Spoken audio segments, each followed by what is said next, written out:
ঠাকুরগাঁওয়ের রানীশঙ্কল উপজেলার জগদল সীমান্তে বিএসএফের হাতে ৪ বাংলাদেশি আটক হয়েছে।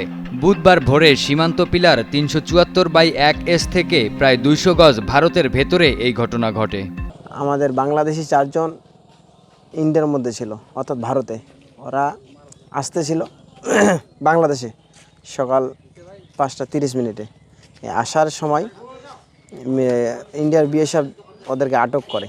আটক করার পর ওদেরকে তো এখন ইয়াতেই রাখা হয়েছিল। পরবর্তীতে দুপুরের দিকে বাংলাদেশের বিজিবি এবং ইন্ডিয়ার বিএসএফ বসার একটা কথা ছিল, সিদ্ধান্ত নিয়েছিল। আমাদের অঞ্চলে যে ভুট্টা ক্ষেতের যে উচ্চতা 7 ফিট 8 ফিট, এর মধ্যে তারা আনাগোনা করে ওই চোরাকারবারের উদ্দেশ্যেই ধারণা করা হচ্ছে তারা বর্ডার ক্রস করেছিল এবং ভোরবেলার তাদেরকে ধরে নিয়ে গেছে বিএসএফ।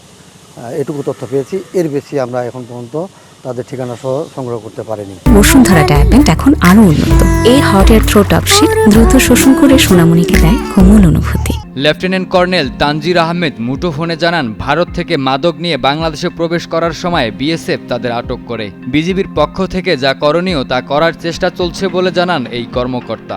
ফেন্সিডিল নিয়ে বাংলাদেশে আসার চেষ্টা করছিল ইন্ডিয়ার ভিতর থেকে।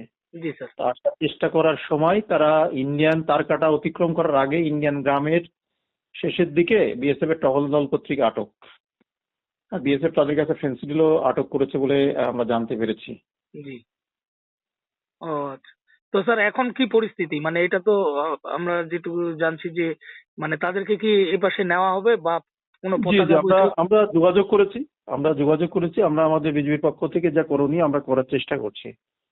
এই ঘটনার পর সীমান্ত এলাকায় টহল বাড়িয়েছে বিজিবি। একই সঙ্গে আটককৃতদের ফেরত আনার প্রক্রিয়া চলছে বিজিবির পক্ষ থেকে, এমনটি বলা হচ্ছে। ঠাকুরগাঁওয়ের রানীশঙ্কল থেকে শফিকুল ইসলাম শিল্পীর পাঠানো তথ্য ও চিত্রে ডেস্ক রিপোর্ট, কালের কণ্ঠ।